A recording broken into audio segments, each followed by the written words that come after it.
There's a lot of things that you see that we implement that actually makes it very important. And there's a lot of agents, and there's a realtor. The realtors, basically, you have a code of ethics. Code of ethics means that you're doing the right thing. Right. Code of ethics means that you and I are not in competition. You are here to benefit the consumer. You are here to put your client's needs above everything else. And sometimes we get a bad rap because sometimes people put things like listed and sold in 3 hours, but no one talks about 3 years before. Right. That you were nurturing this relationship, or being the person that I have, clients and who have become family members. Any decision they're making on their house, they're changing their flooring, they're changing a paint color, they need an AC guy, they need anything, they call me, and Yes. that's good. I want to be top of mind, right? Because it's not just about a transaction; it's a relationship. It's something that you're building. So I think most new realtors that's starting, they just look at it as a transaction, and they look at it as, oh my God, I'm going to get a paycheck, but it's not a paycheck because you're creating, because some of these relationships I have are 7, 8 deals in 10 years into this. Sure. Because you did the parents and they loved you. They referred you to their children, who referred you to their cousins, who referred you to their coworkers. And it just multiplies, right? And then people also say a lot, you know that. Yeah. Oh, Karen, you're so lucky you sell X Right. amount of dollars. I sell X amount of dollars, but 12 years ago, I was the 40,000 condo queen.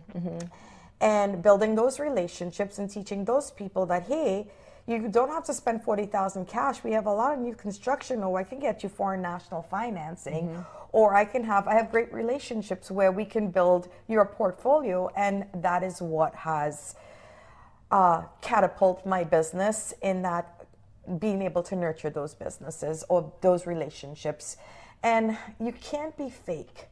People see through fakeness, right? People see scripting. People see, you have to be authentic, and you do that by actions, right? And sometimes I can't do something and I will say, you know what, if I were you, I wouldn't sell right now. And people respect that. Yeah, you have there's an abundance of honesty. It's, really there's a word for it, but it's like critical honesty, basically, because you're just telling people exactly, you're giving them the real opinion of what it is based on their scenario. I've seen you do that so many times. Yeah. You listen to people's scenarios, their life stories, and then you make recommendations based on their, not what, the news is saying. It's based on their family's needs. Absolutely, because a lot of times people don't look at the entire picture. And I was like, well, you know what? Before you even decide to do this, you kind of need to figure out what your tax situation is, because people think they just sell and they get this. And I said, I'm not a CPA, but you should speak to your CPA. Right. But this is where you should be.